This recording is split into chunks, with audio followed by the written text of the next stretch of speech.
Hi, I'm Shamar Griffith, codenamed Comic Shams. And I am Andrew Tahada, codename Arate. I am a blur with a love of artwork and comics and animation. And I'm a writer in Blurred with a love for pretty much the same things. We grew up together and spent our formative years watching and talking about DC superhero shows and content. In fact, we still do. Every episode, we will discuss a DC production, compare it to its original source material, and share our thoughts on the adaptation. We've enjoyed our conversations these past couple of decades, and we think you will too. This season, we're getting whelmed for DC's greatest sidekicks and covering every episode of Young Justice on Yet another DC animated podcast, part of the Forgotten Entertainment family.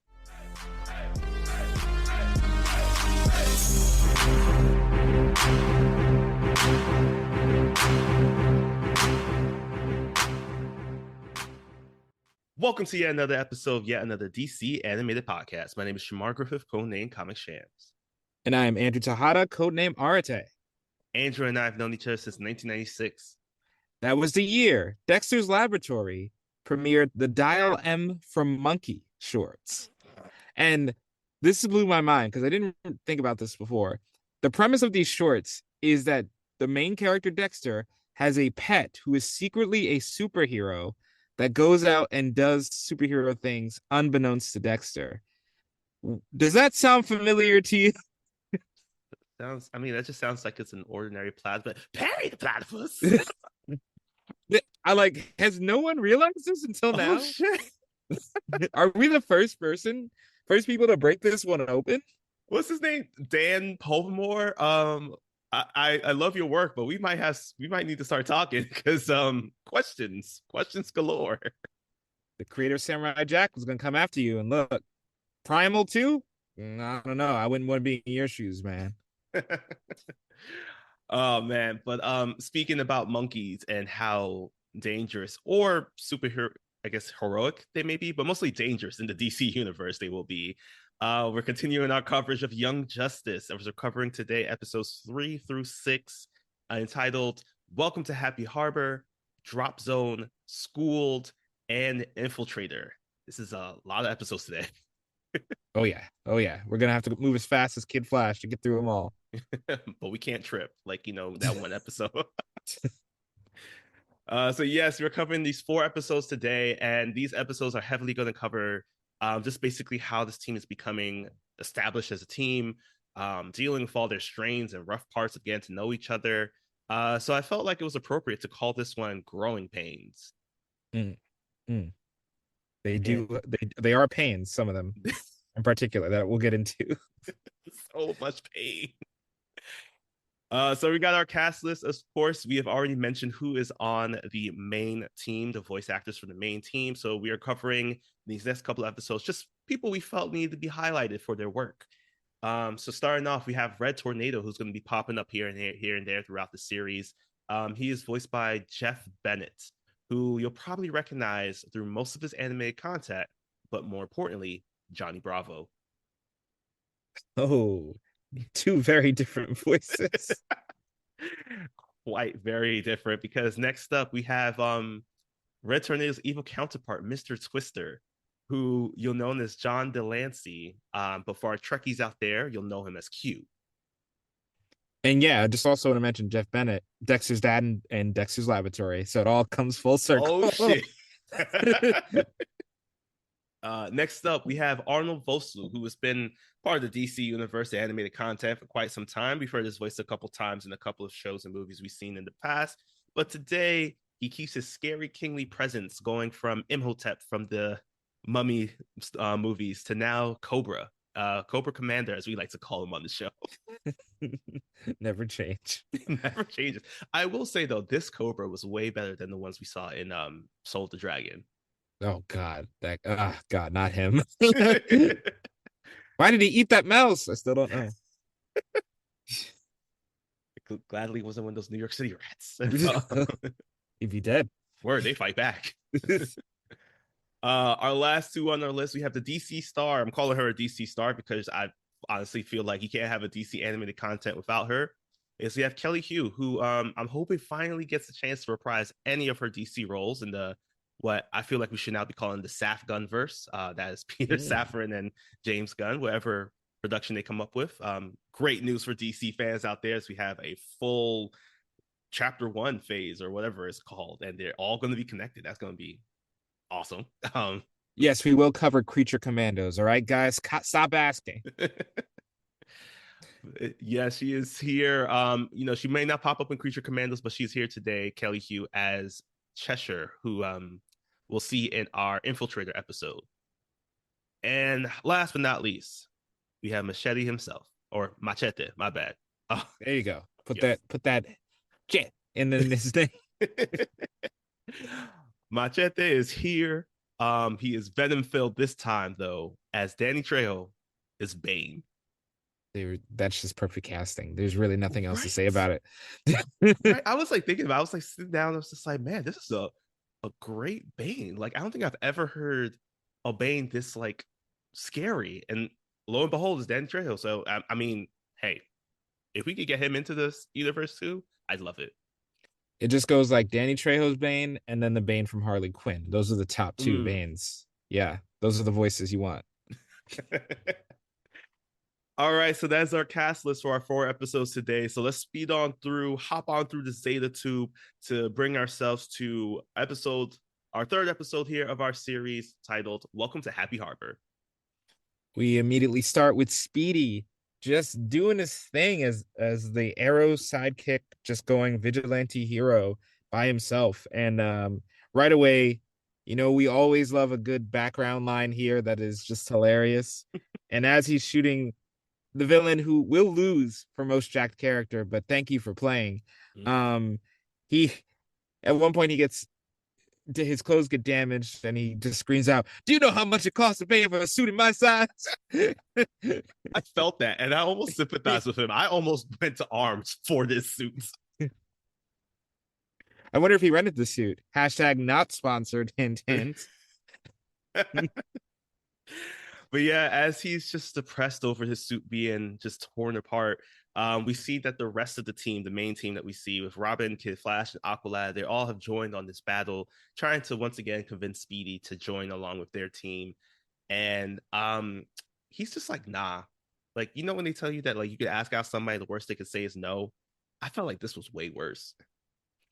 Yeah, he is still just not going for what he calls the Junior Justice League at all. And he even wraps up his mission solo.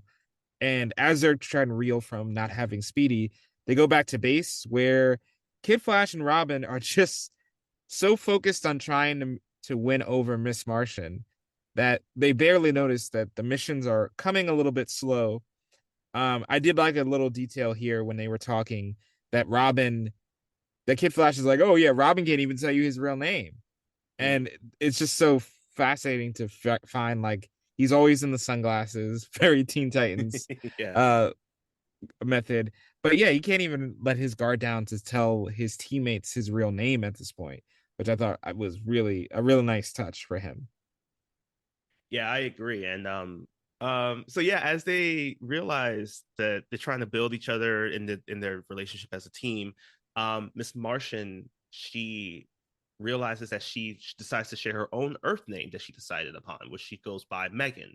And this leaves to Superboy looking a bit sad, in which she decides to try to comfort him by stating that he will also find an Earth name very soon. Unfortunately, we learn that she's communicating telepathically, which sends the team into a crazy fit because, as Calder calls out, he does see it, as the team does, as an invasion of privacy. This causes Superboy to storm off with Megan still kind of unsure about why is it that this is like that because of the fact that she is from Mars and that's how they do it constantly. She decides that maybe she can try to work on their relationship again by showing them her super cool, awesome bio ship, which is, I'm going to steal a phrase from our time doing the Mighty Morphin Power Rangers episode on the Pint podcast, morphological being like herself. Ah, yeah, this thing is beautiful. Just can shift forms, change into a sphere, whatever you really need it to be, just like the Martians themselves. And there's a nice little bonding on the ship where Miss Martian shows off her shape shifting. Of course, when she shapeshifts to Kid Flash, she thinks he's hot. So you get a nice little bonding in the ship, and then as they're on the way, just taking this joyride, they find out that Mr. Twister is out and just wrecking this small New England town. So they show up and they wrap this up in 2 minutes. Just kidding. They get absolutely manhandled by Mr. Twister. Oh, absolutely destroyed. It's not even funny how bad some of these people got read. So at this point, as they're losing badly, Calder starts to take charge a little bit here. He tells for Miss Martian to use her telepathic abilities to try to read Mr. Twister's mind, who is like antagonizing them by basically saying, calling them also like Junior Justice League, or not quite up to the heroes that he truly wants to face. So as Miss Martian reads Mr. Twister's mind, she realizes that she can't, and this is a beat back from earlier on in the episode in which she tried to read Red Tornado's mind to see if maybe he might be planning some missions for them in any way, shape, or form. And she realizes that she can't because he is an android. He's not a real being. He doesn't really have any like thoughts like that. So she deduces that possibly, given the fact that Mr. Twister and Red Tornado both have a very similar look, a very similar power set, that they must be one and the same, which causes a moment of aggression amongst all the team, because they realize that maybe this is just another kind of trial by the Justice League, proving to them that once again they're not being taken seriously. Everything that Speedy said was true, that they'll never be set out on their own missions. And this is when Mr. Twister reveals that, as he would like to call it, I'm not a second-rate Red Tornado like you think. It is a nice twist because even rewatching it, Twist. ah, even rewatching it, I thought it was like, oh yeah, this is where it was Red Tornado in disguise. But no, not on this show. You don't get off that easy. And he again wrecks them, and this does lead to some tension. They're frustrated at getting so outclassed. They kind of all shift the blame at Miss Martian too for being new and inexperienced. And they, in the course of this, Miss Martian kind of has this revelation that Twister just keeps like, I want to fight a real hero. I want to fight a real superhero. So they decide to come up with a crazy plan. And during this next encounter with Twister, we see Aqualad dodge a tornado, which is pretty damn impressive. Like, God, these speed feats are crazy. If you could dodge a wrench, you could dodge a tornado. Apparently. And Mr. Twister finally gets what he wants when Red Tornado shows up and shoots some tornadoes, and they go tornado towards tornado against each other. But yeah, as they're going toe to toe, they realize that they're more or less kind of equally matched. But Mr. Twister does get a bit of the upper hand as he sends something towards Red Tornado. And as he goes in for what looks like the kill shot, this actually looks like to be like a download of what Red Tornado has access within his own CPU. Red Tornado's head just like completely turns around as it's revealed as actually Miss Martian in disguise. And something we forgot to mention is that Red Tornado is in constant communication with the team, but keeps on passing the buck over to them, saying that like, hey, you guys gotta learn how to navigate this. This is not up to us to do. So she reveals that upon one of these conversations, she figures out the weakness that Mr. Twister might have, and uses a telepathic link with the team with their consent to share out a plan as they were all pretending to be sometimes like the tornadoes that are being sent out and everything. So as they're able to completely rip apart Mr. Twister, it's revealed that there's somebody inside who's been operating as Mr. Twister the entire time. I think his name was Bromstick in the show. And as he's crawling out, begging for mercy, Miss Martian looks at him very dangerously, uses her telekinetic powers to pick up a boulder, and much to the shock of the rest of the team, she uses that boulder to unalive Bromstick here. Fortunately, this is a Teen Titans in Tokyo situation where you didn't actually kill anybody. It was another robot inside of a robot, like the turducken of robots. I was going to say, Exhibit is very proud. Yeah. You heard you like robots. I'll put a robot in a robot so you can robot while you robot. And far away, it's revealed that the real scientist is safe, and he's like, thank God I didn't get in there. Um, so we know that this is part of a bigger scheme. And back at base, Red Tornado once again congratulates on the team and says, "Look, when I said you're on your own, I said you're on your own. So don't expect me to come help anytime. You guys got to take care of this."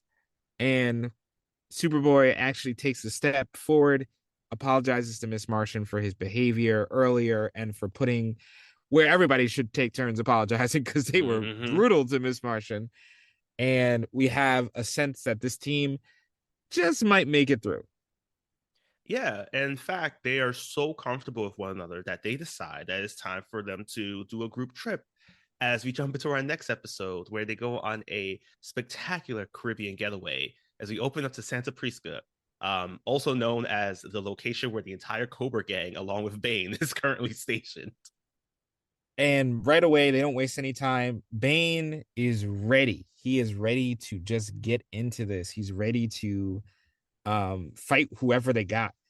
And Bane, they even give him Venom, the Mm-hmm. Cobra guy. So he's like, "All right, you giving me Venom? All right, you better come correct." And they do because they inject another guy who starts out very skinny, but just like the Bane in 1997's Batman and Robin, he goes from a skinny little loser to a big hulking guy. Everyone, ladies and gentlemen, our most jacked individual comes in and beats the stuffing off of Bane like it's like he's Batman in Dark Knight Rises.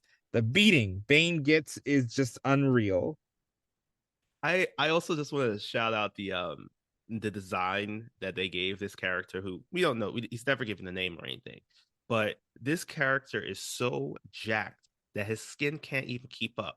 So you can see kind of like the open wounds from just how like big and jacked this guy's muscles are. And he just stays like that, which is a point that comes up later on in the show where this new thing, this new kind of like blockbuster serum that we saw back from our first episode of a firework, it apparently just grows you to this massive size. Now, this is unknown to the team because the events of this actually took place before the team was formed, before we even found Superboy. But we do jump to now when the team is put together after July 15th. I was paying attention to those dates, I think. They're there for a reason. So after the team has finally come together, Miss Martian's on there. Batman has given them their first mission where they are going to be doing a covert operation to just observe and report what's happening on Santa Prisca because they do find out that there's some massive shipments being sent out from there. So that the team, as they are flying on the bioship, we get a flashback here. You know how we feel about flashbacks. Unfortunately, it's very contained where Batman reveals he has a very bad Bumbito impression because he says Isla Santa Prisca. Um, Yeah. Oof. Batman. You have many skills, but not Spanish. but the main question that comes out of the debrief is who's going to be the leader? And Batman Red Tornado tells them to decide amongst themselves, and that's where Robin just automatically just figures that he's the leader of the team. This is an interesting conflict that goes on throughout the episode because in a lot of these shows you don't really even think about it. Batman or Superman usually just take charge, or Wonder Mm-hmm. Woman, whoever's the highest ranked hero, it just like My Hero Academia just takes charge. And you see these little quirks about the team. Superboy is like no tights, no capes for him. He wants to be as separate from Superman as possible. So they all land on the island, and immediately we see a conflict between Bane's group and Koba's group, and they're looking for Robin. He's gone. Mm-hmm. Robin's already gone. Um, and Kid Flash, while he's trying to do recon before anyone asks him to, accidentally slips in between the gunfire between the two groups. So now the all Superboy has to jump in and handle Bane. Everybody has all the young heroes have to go in and fight. And I love how the fight happens. They come out okay. Robin goes, why didn't you guys just vanish into the jungle? Like, what's wrong with you guys? You guys just walk through jungles? Y'all don't vanish? What's wrong? And it immediately causes an argument amongst the entire team. Kid Flash obviously is quite upset, even though this is his boy, this is his bro. He's like, "Oh, I didn't know how to vanish in the jungles. I didn't realize that's what you were doing." And this infighting lead spreads out to the team as it like starts to lead figures out for viewers like us that like this is all stemming from the fact of we don't know yet who is the leader. And there's even a one small beat in which Miss Martian and Superboy are talking amongst themselves, and it's just like, "Hey, do you want to be the leader?" And Superboy's like, "Nah," and he questions about her, and then that's when she also called him back to the Mr. Twister incident of like, you know what happened the last time I tried to take charge or made a judgment call. So no, Bane, not trying to be leader of the group, but he ends up kind of being so because he's laughing at all this infighting and tells them that like I'll team up with you if you just basically we can I just want to shut this down. So you help me to shut this down. As we jump to our next scene where we find out about the blockbuster serum, how it's a permanent version of Venom, and also who is potentially the buyer for this like new super steroid, I guess. I do want to mention because this is worth pointing out. At one point, they try to read Bane's mind, and he's able to block it by reciting football scores in his head. Like Bane might be the goat. I don't know. He might be the goat. Just how is that how you beat mind control? It's crazy. Um. So yeah, they find out the buyer is Sportsmaster, our favorite, your favorite from Stargirl. Um, one of the best characters, honestly, on that show. He's just so funny. And this becomes even more apparent that they need to stop this. So Bane leads them down an extremely sus entrance. And again, Robin and Kid Flash find themselves running ahead, trying to get the computer recon first. Meanwhile, Bane goes Leroy Jenkins and just immediately leads the rest of the team into a fight. And a cool thing during this fight, because Sportsmaster, I know he seems like a low rent Casey Jones. He seems I like the had that joke. note. I was gonna call him that too. But honestly, his senses are so jacked up. He can sense Miss Martian even while she's invisible. So he's able to sense her, and this is already saying the fight is going too badly. It's too lopsided. So Aqualad wants to call a retreat and have everybody regroup because things are just not going their way. Yeah, and along the way, this is where Calder once again calls to Miss Martian to link them up psychically so that they can plan out their retreat. As they make their way into a cave, they are able to knock down some support beams to separate them from this horde of the same Most Jack character here, as well as the Cobra Gang. And as they're in this cave, it's just the team now. It's just Robin, it's just Kid Flash, Calder, Aqualad, MM, and Superboy. And as they're talking amongst themselves, the first thing that comes up is Robin questions how can his first mission as a leader go so wrong? And it leads into this really great, just I don't want to call it a lecture, but it's just like an analysis really from Calder, who shares that like, hey, don't beat yourself up too much, but you have to remember this: you and Batman have been working together for years. The way you work together, you don't even have to speak to each other in order to know what the other one's going to do because you two have to find roles and tactics. This is a brand new team. This means that like there's certain things that we just have to do and learn about each other. And that unfortunately just means that we're not able to communicate that well quite yet, and yet being the operative word. This is where Robin takes a step back and just says, that like he decides that like it's right that Calder is right that they need to figure out who the true leader is, and the person who led them out of that like harrowing situation was Calder. So he starts to nominate Calder, which everyone agrees with. Kid Flash, unfortunately, is like the swing vote, or even though it didn't really matter at that point. But now Calder is the new leader of the team, and he stops to say, "I will take on this burden until you are ready to lead the team that you were born to lead." As he puts his hand on Robin, and I just felt like that was such a nice moment because we're so accustomed to a Robin leading a superhero team that isn't the Justice League, that for the first time ever we're really seeing that like, hey, Robin is recognizing he's not ready for this, but also someone's recognizing that like Robin is like the next leader of this. Yeah. Yeah, this is a really nice subtle change and what that exchange and definitely talk about it, get into it as we go on. But I do like that Robin did do one thing right. unquestionably, he did sabotage the helicopter earlier Mm. while he was on his solo mission, which I thought was again, these really nice small touches. This is such a Batman thing to do, to like your enemy's like, oh, you can't get away. And he's like, oh yeah, no worries. And but your helicopter doesn't work. Um, so as they're going forward, Bane appears at the end of this sus tunnel that he let them into. And he's like, I'm just going to collapse this thing because when you die, the Justice League will come and investigate and shut down this operation, which is exactly what I want. And then the island will be mine again, which is out of line, but he's not wrong. Um, Luckily, the Young Justice Group is able to, I guess the team, they're not the team yet, but the team is able to wombo combo Bane in an instant. And they can focus on trying to prevent the new Venom from getting out of the island. And I love when they're back in the main thick of it, Cobra Commander goes, sometimes a god must stoop to conquer. Yo, I got chills when I heard that line. And look, he's not the most jacked character, but Robin is out of his league here. And I also look, I mean, this Cobra Commander has some excellent lines. I think right after that, there was a beat back to a moment in which Robin tries to take him on solo before the team had like tried to actually decide that Calder was gonna be the leader. Robin just kind of tells him that like, what's wrong with you? Are you looking disconcerted? And my dude came back with the same line when he was whooping Robin's ass.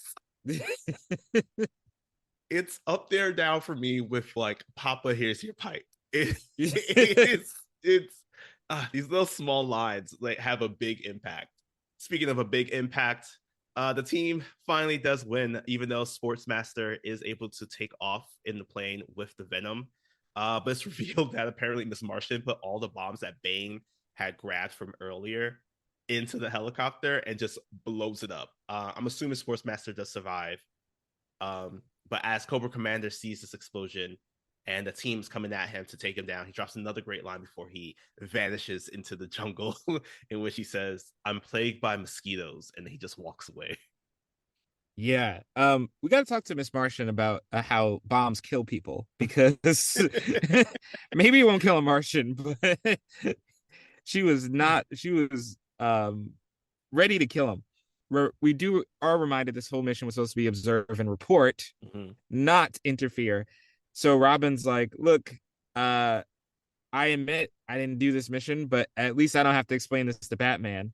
And he laughs, which is kind of this Robin's trademark. He just laughs all the time when he's like going ahead and doing things.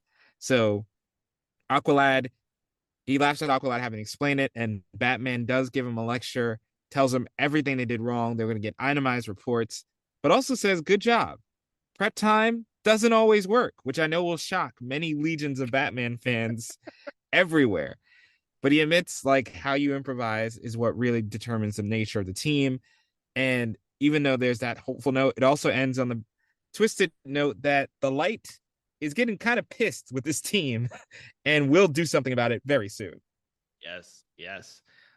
In fact, you might say they would probably school them very soon as we jump into our next episode, Schooled, where we see a school bus full of kids and a very responsible driver, I must say, who is unfortunately the bridge starts to collapse as he's just trying to navigate and save and pull these kids away from the crumbling bridge.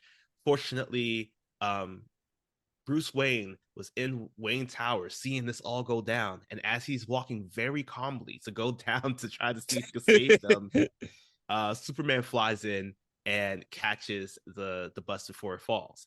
At the same time, Superboy jumps in, lands very aggressively, much to Superman's displeasure. And as all of them are, pulling and making sure that things are okay, when they finally have a moment to breathe, Superman and Superboy finally have the conversation that should have been had since like episode 1. There's just this still tension between them about, Superboy just wants to learn from Superman. And Superman's like criticizing Superboy's landing. Fair, because they've already caused a lot of indirect destruction in these last two episodes, even though it's not directly their fault yet. We'll get to it. Um, but Superman just refuses to stay around. He looks for any excuse to get away from Superboy, and he does, which prompts Batman to give him a call and say, "Yo, we need to chop it up just for a second." Superboy goes back to base where he's already pissed from that exchange. And as they're playing on this ice hockey table, that I need it. Mm-hmm. I'm not. I don't want it. I need this holographic ice hockey table. Could you imagine being able to? Like, you don't even need room for it. You don't need to Words. spend money. It's just there. What? Who? Why isn't this already a thing? Forget flying cars. We need the holographic ice hockey table, y'all. Like now, get to work. Yeah. Look, we're like I'm calling Lex. If Lex has to do it, I don't care what deals I have to make. We're doing this. But before they can enjoy the fruits of this table, Black Canary shows up. She's still a little injured from a recent fight against Amazo. Apparently took all the Justice League 4 hours because Amazo kept adapting to him. And this leads to Black Canary going, "Hey, you know, even though I'm a little bit banged up, I think I can still take Superboy." And Superboy is like, "Come on, I have super strength. It's gonna be easy." But she actually takes him to school. Not once, not twice, but like 3 times. As you know, Robin is off to the side laughing about the fact that Superboy can't land a hit on Black Canary, and Superboy upset about everything is about ready to leave. But then at that moment, Batman comes through. Again, really needs to get an update on all these holographic tech pieces because it comes through on the holographic Zoom call to let them know that everything that happened with Amazo and the fact that the new mission now for the team to take on is to join in as Star Labs will be taking the pieces of Amazo, which have been separated in Gotham, and then transporting them to Star Labs New York and Star Labs Boston. And they show a map of where they are. And I can't believe I'm saying this, but in this universe, Gotham is in Connecticut. What? Oh, wait, it moved from New Jersey? I didn't even catch that. I mean, I also don't really know maps that well, but it looked like Connecticut because it was like in between New York and Boston. As far as I could tell, it's like 2 hours. Like it is the midway point. Hmm. Okay. I don't know. Look, we didn't learn geography in school, Yeah, no. but that just doesn't seem right. This is our Dakota conversation all over again, Taylor. Where is Dakota? God damn it. So the team, they suit up, they or are in their civvies at least. They head on over. They each have a bike as the team separates so that Superboy and Robin they travel with one van with one truck, and then Miss Martian, Kid Flash, and Aqualad they travel with the truck that's going to, I believe, Boston. They're traveling along. This is where Superboy's kind of having a little bit of a conversation with Robin, or rather, Robin is prying to get some feedback from Superboy about how he's been feeling. And Superboy just basically states out that like he's kind of upset that he's being taught by Black Canary because she sees her as like a lower level hero or super person than him, given the fact that he has super strength and she only has, which I guess probably, I don't know if it's known, but to him, he doesn't know if like maybe she has the Sonic Cry or not. And as they're having this conversation, Robin shares that like, hey, you gotta be more respectful, given the fact that like part of her job is always taking down bigger people than her, especially kind of someone like you. But then they get the call that from the other team, the rest of the team, that they're being attacked by evil monkeys. Yeah, this is where it comes full circle, guys. Mm-hmm. Evil monkeys, evil robot monkeys, the most efficient flying monkeys. Because they're dealing with the witch here. Because we keep it PG-13 most of the time here, guys. But this is where I love this following sequence because first of all, we have Robin introducing a new phrase because he's talking about disaster. Mm. He's like, why doesn't anyone just feel the aster? So feel the aster starts here, but everyone's on their motorcycles and everybody wrecks them because Superboy, he doesn't give a crap. He just jumps off that thing immediately, jumps onto the truck, lets his motorcycle just go on the road. Kid Flash I know it was undercover work, but it's hilarious to think he was even on a motorcycle to begin with. He doesn't need it. Like Miss Martian, you can fly. Like the only person that needed to be on the motorcycle was Aqualad, and Robin. But in this confusion, the monkeys do get their hands on both parts. Superboy is so pissed that he goes off and chases after the monkeys, kind of spinning off of Superman's hatred of robots, as we've extensively covered.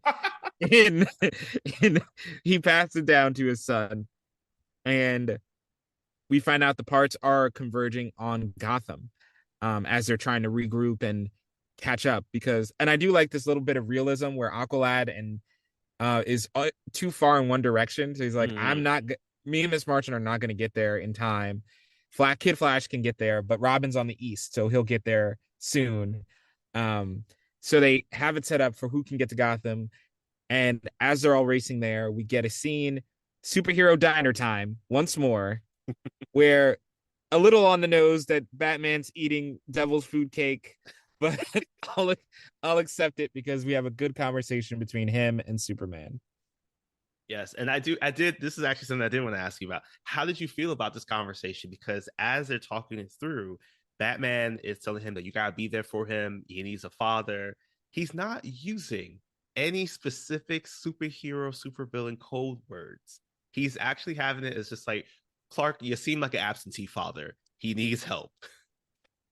This is the first time superhero diner time has passed a vibe check, because it is honestly the perfect time. Like Mhm. he doesn't use any revealing names. There, an outsider would not be able to catch on to what they're talking about. Maybe some baby mama drama is it, but they can't. They would not be able to pick up on this.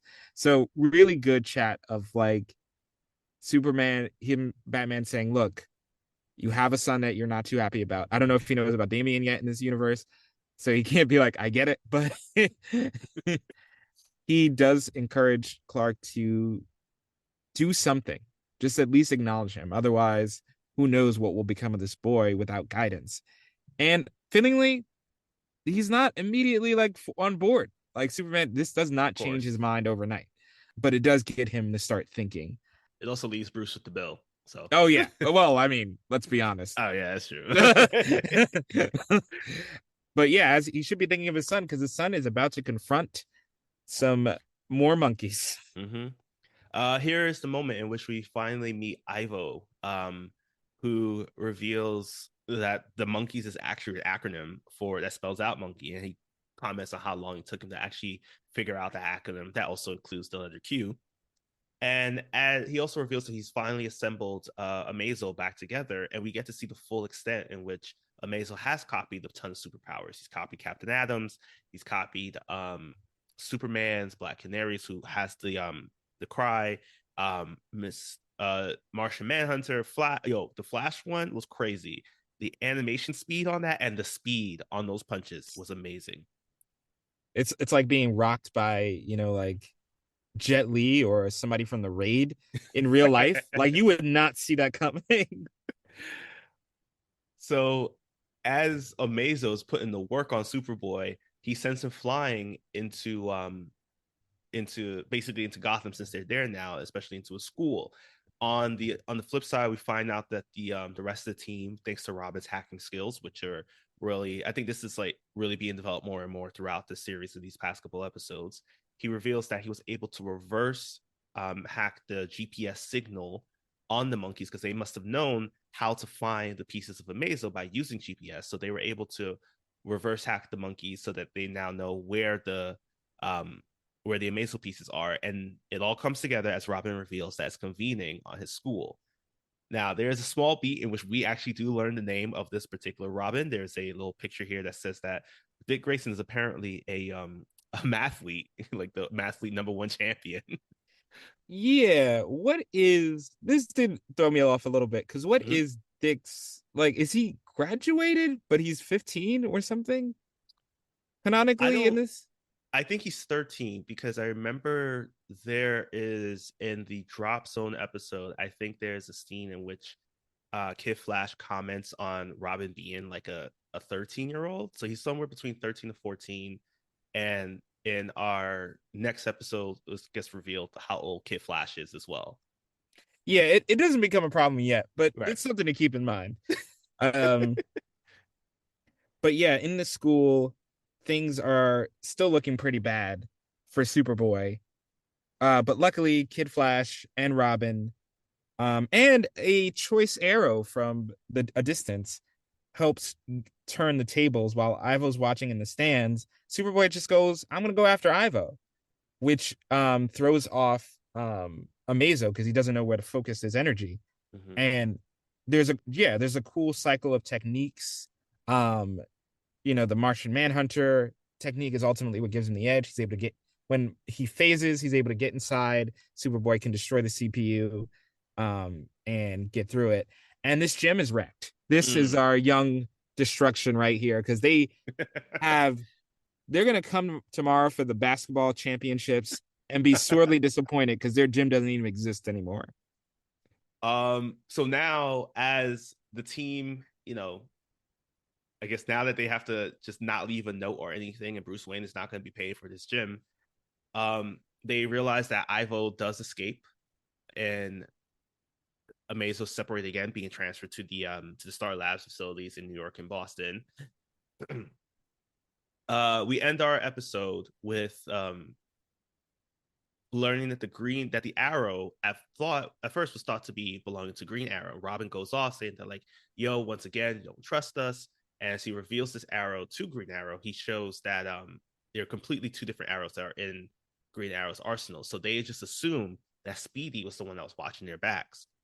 And they're so ecstatic about this that Superboy, also in another moment of growth, decides to talk to Black Canary and just says that, you know what, I I guess like kind of do need a mentor in a way. Doesn't quite say it like that, but you can see that he tells her that, hey, I'm ready to take you up on your training, which Black Canary decides to continue on with. And speaking about Speedy and that arrow that we're thinking that belongs to him, we jump right into our next episode, our last episode here, Infiltrator, as Speedy is taking on the entire League of Shadows as he's on Infinity Island trying to save a scientist who was captured by the League of Shadows. Yes, and this is a real testament to Speedy's skills, because he's able to do an impressive amount solo. Mm-hmm. Basically, he's doing the Green Arrow from the show.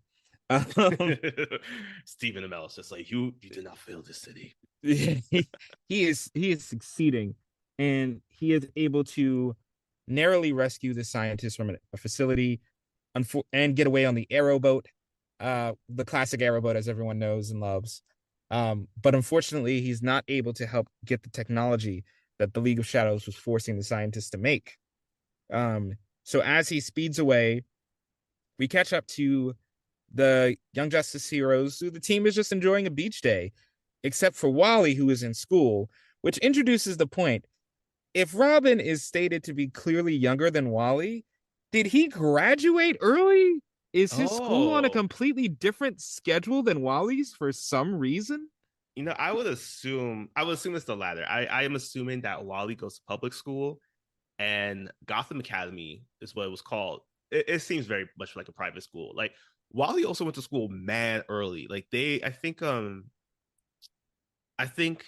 timestamp that comes up is like August 8th. So yeah, your Yeah, face it's like says the it all. first day of the school year. Right. Because I was like, is it summer school? No, it's the first day of the school year, it's reported. So Mm-hmm. what? Yes, it's like first day of sophomore year, meaning that Wally is about like maybe 15 or 16. Yeah, so it's like this makes for sense for Tim Drake, certainly, but yeah. This school thing threw me off here. Batman is probably like, hey, here's a couple dollars. No child left behind. You know what I mean? What is it with these DC shows in school? Static, we didn't forget. What grade are you in? No one knows.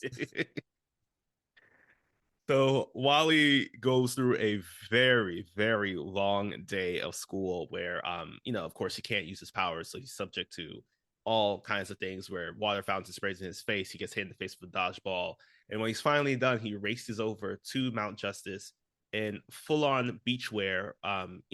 Shout out to him for using sunscreen because I don't know about that Daniels character, but melanoma is a pretty serious killer.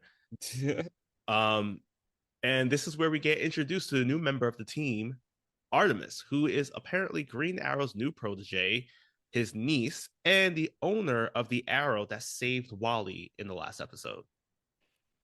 And it is hilarious how Kid Flash just keeps saying, "Who are you? Who are you?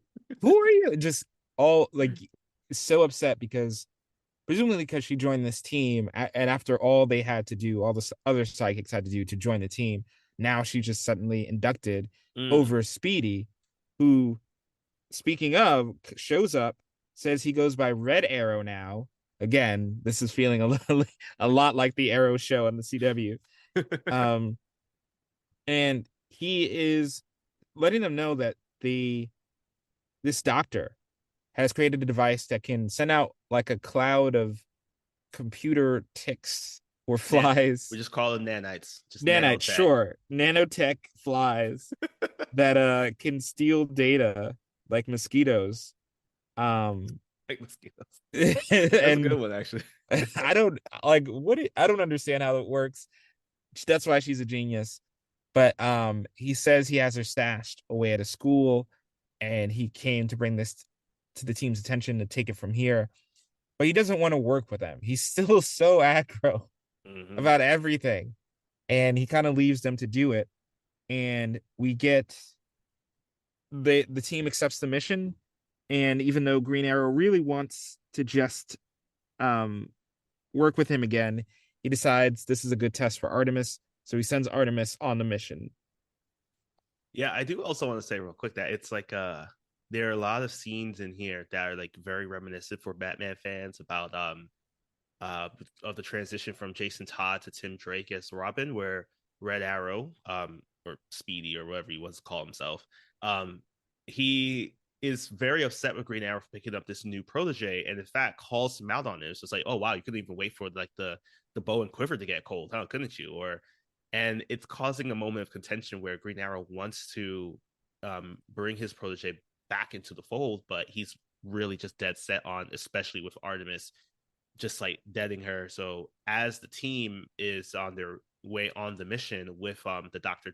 Roquette, she is trying to create a, I don't know what to call it except for now, mosquito repellent to shut down the mosquitoes or the fog from these nanites. And this is where the team has to once again learn what it's like to work as a team with a new person, especially with a personality like Artemis, who is very much a, as opposed to Miss Martian, very open and very bold in what she has to say. So there's a lot of moments of contention between her and Kid Flash, who's still quite upset that his boy couldn't join in on the team. And this is when we get introduced to the League of Assassins members who have been signed up to kill Dr. Roquette before she could create this new device.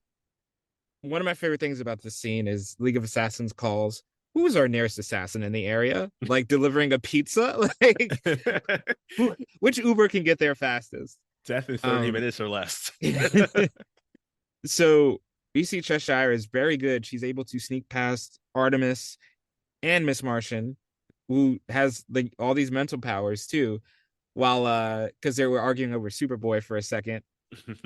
And she essentially makes Kid Flash dip into a pool, and he's almost drowning by himself. Um, and then we get Aqualad with the doc, who his reaction time is insane. It's Mm-hmm. insane. He's able to deflect some poison, and even though he gets hit by poison, he just calmly says, "Jellyfish poison, huh? I'm largely immune." and, and though luckily he's able to defend the doctor, Megan saves Kid Flash from drowning by himself. Like he's a video game character who can't swim. And Oh my god. but despite all of this, their near assassination prevention, they're not able to destroy the complete destruction of Star Labs.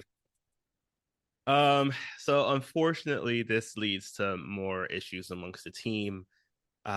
their next step is trying to figure out what the next target could be. So this time they decide to keep Dr. Roquette stored away somewhere else, even though this again causes some more anger and moments between Kid Flash and Artemis, who are teamed up together to try to protect her. And it does lead now to realizing from Cheshire that she needs a bit more help. So she calls in two more League of Assassin members, where we have Black Spider, who we met. You might have known him as Denzel. Yes. As well as Hook. That is his actual name in DC Comics. Wait, are you serious? I Yes. was just calling him that for a joke. Hook No, man. He's just Hook. he's just Hook. His real name is Matson, apparently, but he goes by Hook as his assassin name. All right, Hook. Yeah, so Hook is Do you need a moment? my God, Hook. What a crazy assassin name. Uh so He's they up there in the pantheon with Tusk and Armadillo. well, they're both more useful than Hook. Um so the next target is revealed as a Wayne Tech building. And this is another quick funny moment of Robin going, if they get into the Wayne Tech building, they'll get secrets. We can't let them get in there. So the 24-hour workforce apparently is there. And Robin races to get the cure to the mosquitoes there. While everyone else tries to protect the doctor. I do like how Aqualad takes another 3 poison darts to the face, and that Hook is defeated by his own Hook. Yeah. Leaving Robin to use the power of ExpressVPN to shut out the mosquitoes once and for all, and Superboy to defeat the Cyclops. There's a lot happening in this last scene. Yeah. Yeah. And it does seem like things are working out. Like they are able to they're able to use the plan of having Dr. Roquette work from a different location and everything. But ultimately the episode is wrapping up now with Artemis finally coming face to face with Cheshire. And she states that like she tells her to stop where she's going. And at this moment, her mask, Cheshire's mask, comes off. So this is where Artemis gets a really good look at her face. And Cheshire says, "Hey, if I know you really wanted to be on this team, so if you don't want me to reveal everything about you, then you're gonna let me go right now." And she does. So this causes a moment of just like, what's going on for viewers, as well as for Aqualad, who comes out, again, he's largely immune to the jellyfish toxin, and he's asking, it's like, where'd she go? Where's the assassin? Did you get a good look at her face? Because I see that the mask is on the ground. And Artemis is just like, no, it was too dark. I couldn't see anything. There was nothing I could do. And everybody's kind of a bit more, compared to like how they came after Miss Martian, everybody's a bit more relaxed and saying that like we understand these things happen. Our episode is starting to come to a conclusion here with two big moments where Artemis exits out of Mount Justice to one of the secret entrances that leads to a phone booth. I mean, I feel like it's a very strong DC nod. But as she swings around with bow and arrow pulled, she sees Speedy, or Red Arrow. You got to earn that name for me. He states that like, I don't know who you are, but I know that you're not Green Arrow's protege. I know you're definitely not his niece. So, I know who you are. So don't basically, if you mess around, you will find out if you do something wrong with my team. And as he disappears back into the shadows, and then we see in the next beat over that the light is having another conversation with the sensei from Infinity Island that's like leading the League of Shadows. And it's revealed there that like despite everything going wrong these past couple days with their plans, they do know that they still have one plan in work, and that is that they have someone working for them on the inside of this new team, which leads into the question, who amongst them is the mole? Who's the most sus? Mm-hmm. Obviously, it's Red. Yeah, I mean, yeah, it's pretty obvious. But yeah, that wraps up episodes 3 through 6 of Young Justice. So before we talk about that comic book knowledge and determining which of these episodes felt left us feeling whelmed and which one we felt the aster on, here is a podcast from the Forgotten Entertainment family you should be listening to the next time you're not listening to us. Hello there. General McMillan. I was expecting a podcaster of your abilities to be a little older. Anders, you're shorter than I expected. No need to be so uncivilized. I'm Anders, that's Colleen. Join us along with our co-hosts Daniel and Flo for yet another Star Wars podcast, because the internet can never have enough nerds talking about Star Wars. This season, we're headed, hopefully briefly, back again to the edges of Tatooine's Dune Sea to explore the new series Obi-Wan Kenobi. We'll search our feelings for what we know is true, that changing your first name from Obi-Wan to Ben is the most effective cover story in the history of the galaxy. Yet another Star Wars podcast is available wherever you get your podcasts and is proudly part of the Forgotten Entertainment family.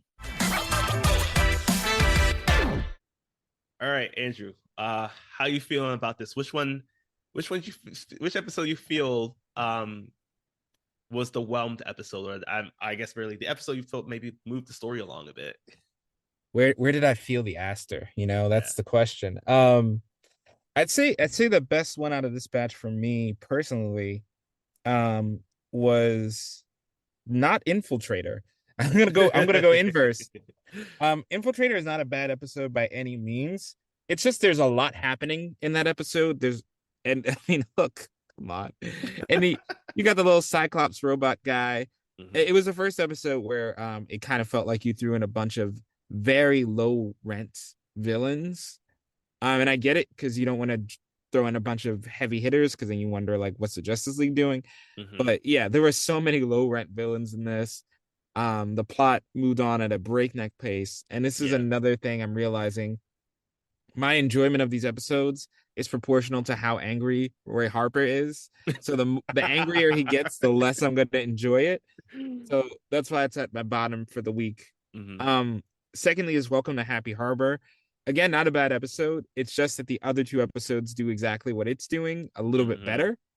And that leaves me to saying the first and second. I really liked Schooled. Mm-hmm. I liked exploring Superboy a little bit, getting into his emotions, why he's angry. Really great action scenes, and really fun character interactions. But my number one is Drop Zone here. Automatically, when Danny Trejo's Bane, nothing else matters. But really, what really defines this episode for me and what it did really well was the discussion of Robin conceding that he's not ready to be the leader. And the understanding of, he's so used to being solo, and just trying to prove himself. And we don't really question it. And it's on other team shows where Dick Grayson is in charge. It's always, he's just the leader. He's flawed, but everyone just follows him anyway. And for a show to go, no, he's going to have to earn that. He's going to have to arc up to the point where he can command a team and get out of his own head. And it's not dark. It's not forcefully gritty. It's just him being more mature. I love that. And I love that this sets up a journey that goes throughout the rest of the series. So yeah, it has good action. It has a good conversation. So yeah, that's my top batch of the week. Drop Zone. Who would have thought? Not me, but most jacked individual, it figures. How did it stack up for you?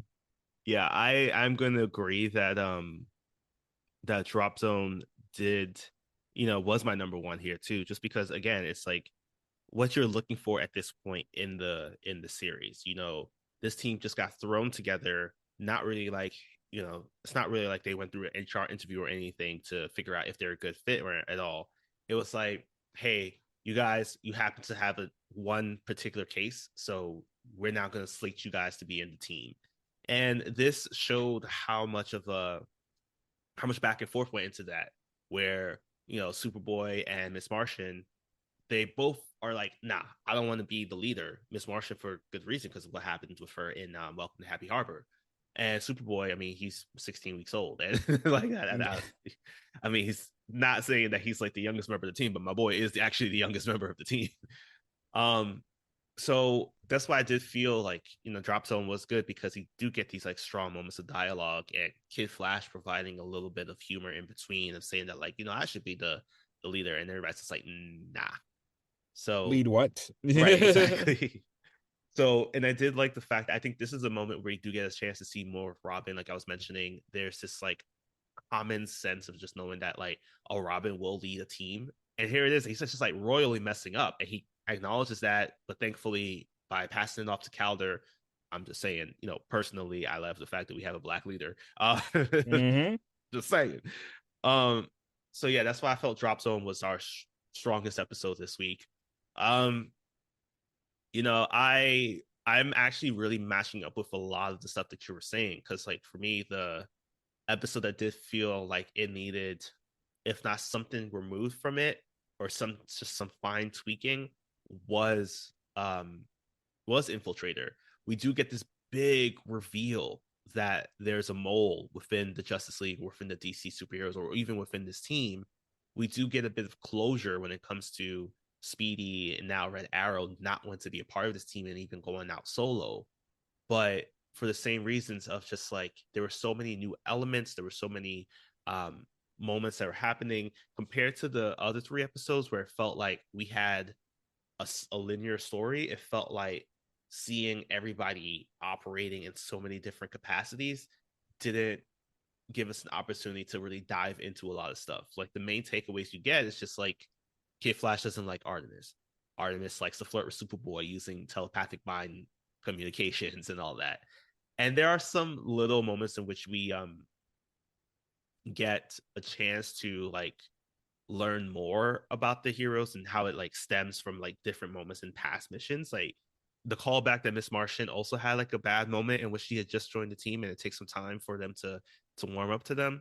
But I think there was just too many of those where I think it would have been better if we actually didn't even have the other 2 members of the League of Assassins. Like if it was just Cheshire, that would have been fine for me, because we saw how Sportsmaster was able to basically hold his own a bit against the team, especially against Miss Martian. I think if we had an opportunity where it was similar to that, where it was just like Cheshire just working solo, maybe the other 2 just felt like thrown in pieces. And I don't know, it just felt like you're saying, it just felt like a lot in a short period of time. Yeah, and I know they were trying to do a lot of heavy lifting for what's going to come up next, but Yeah. there's a lot of lifting it does. Yeah, and it does. I think at the time too, and like, in hindsight, like knowing we've seen these episodes, know what's gonna happen. And as I'm like rewatching it now, I realized that like it does not actually set us up to really think that when they're saying that we have a mole in the Mhm. Justice League, it actually really does not set up thing to Artemis to be pointed as the mole, because like she gets okayed by like Green Arrow and Batman. Like, Yeah. even though it was like a moment that kind of builds up, it doesn't really feel like it's her. It could literally be any one of them, but it just doesn't feel like it could be her. Yeah, all we know for sure is that, she lied about being Green Arrow's cousin. I mean, Right. niece. But that's it. And it's Yep. like there's really no, like, the Cheshire maybe is supposed to make you think, but no. It just doesn't work. Yeah. All right. And yeah, so with that, we will jump over to our comics real quick. So as I mentioned in our previous episode, our Young Justice series does have companion comics. These comics do detail some of the cases and missions that the league and the team go on in between episodes. And honestly, episodes 3 through 6 take up issues 1 through 8 of Greg Weisman's Young Oh Justice my god. series. I will, for the sake of time, go through them really quickly, because a lot of these I realized were written as 2-parters. So issues 1 and 2, this is basically in between Fireworks and Welcome to Happy Harbor is very Superboy focused, but it does reveal one big thing, and that is how Mountain Justice was infiltrated. Because as is mentioned in Firework, it's told that Mountain Justice was found out by the villains of the Justice League. So this is shown as Superboy is walking through, and he learns that through basically experiencing it, that Snapper, there is a DC kind of non-active hero by the name of Snapper. For Supergirl fans, you know him. For comic book fans, you'll recognize him probably as the one that's able to snap and actually be teleport wherever he needs to go, kind of like instant transmission. He was apparently the PR liaison for the Justice League. He was a kid.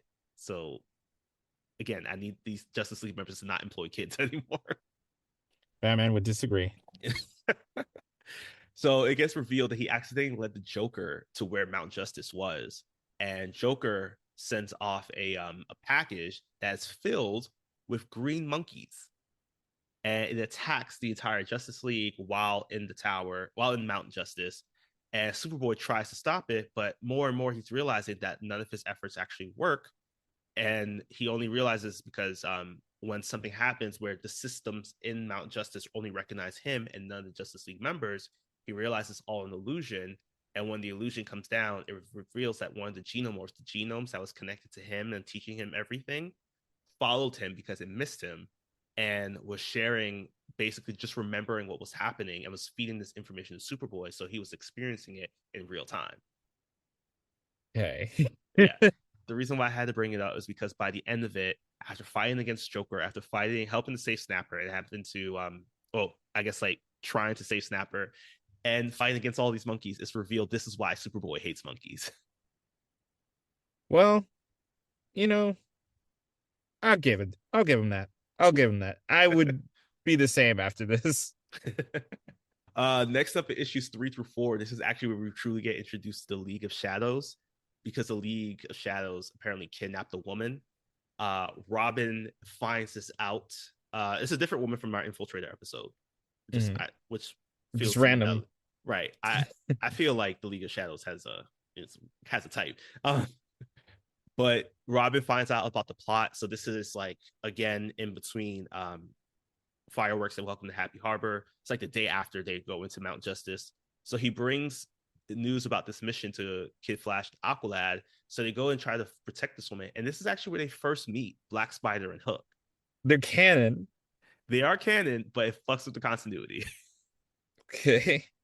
Because Black Spider and Hook revealed their names to the 3 members of the team, but it doesn't seem like they know who they are in the Infiltrator episode. Maybe they just forgot. They're like, they were so unmemorable that they forgot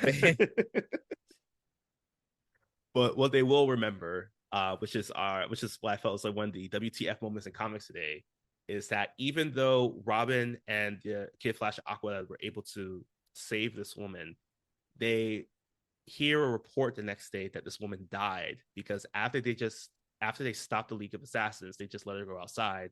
And apparently Black Spider had called out like, hey, we got more people on the outside, and they killed her.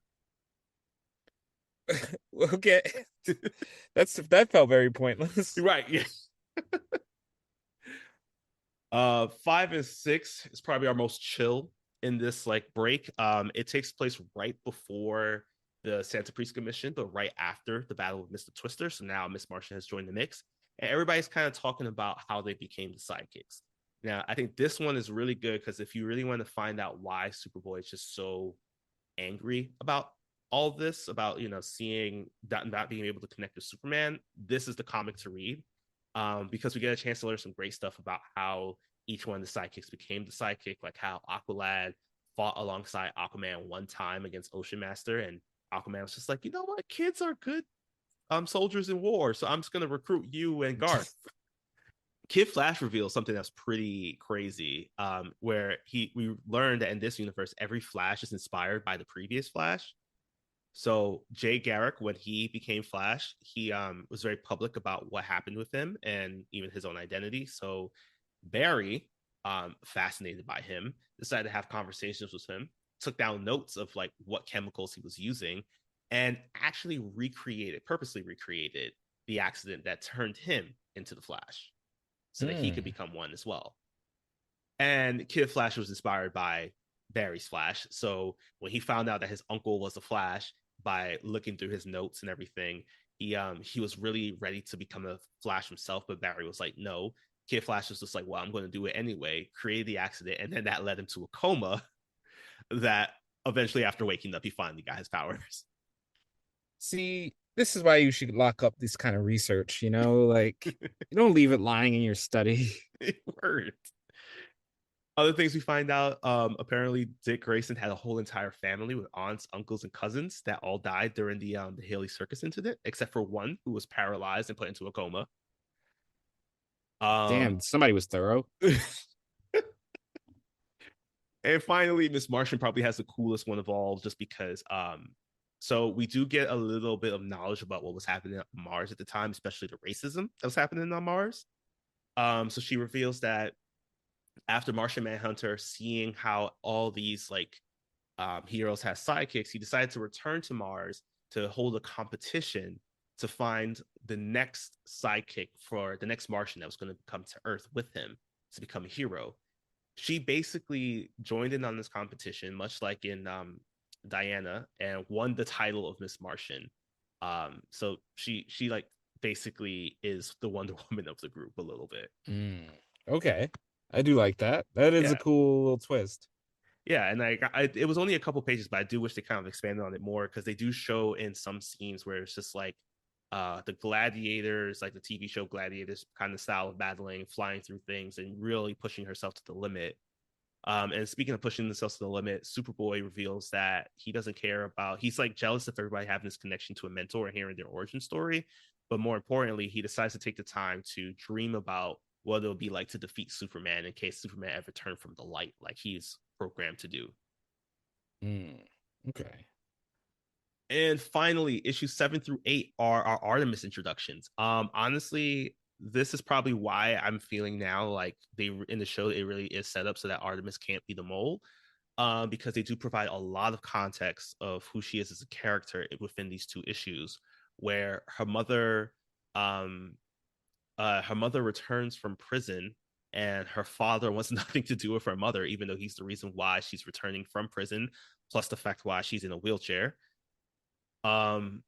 So Artemis decides she's pissed off. She wants to go out and become a hero because it seems like her mother and her father were like criminals who are doing things. And on one of her nights of patrol, she comes across the Amazo fight at Gotham Academy. And what isn't shown in the show, but is put on full display in the comic, is that she actually takes down every single one of the monkeys that are attacking her. And that's why they vanished from the episode. She even has an opportunity to even say Kid Flash while saving herself. So it's wild how this doesn't get like shown in the show as much, but I get it. They want to put on the air of like a kind of like style of mystery about her. But because that Arrow is left behind, Batman and Green Arrow do go in to investigate, and they do find out. They do go to her home. They meet with her mother, and this is where, when she comes back home, Artemis is given the option to join the team, and her mother already gives the Batman and Green Arrow her blessing. So Artemis agrees, because even as she was fighting against the monkeys and saving the team, she's just like, I really want to join this team. Like, it's really awesome. I would love to be a hero with them.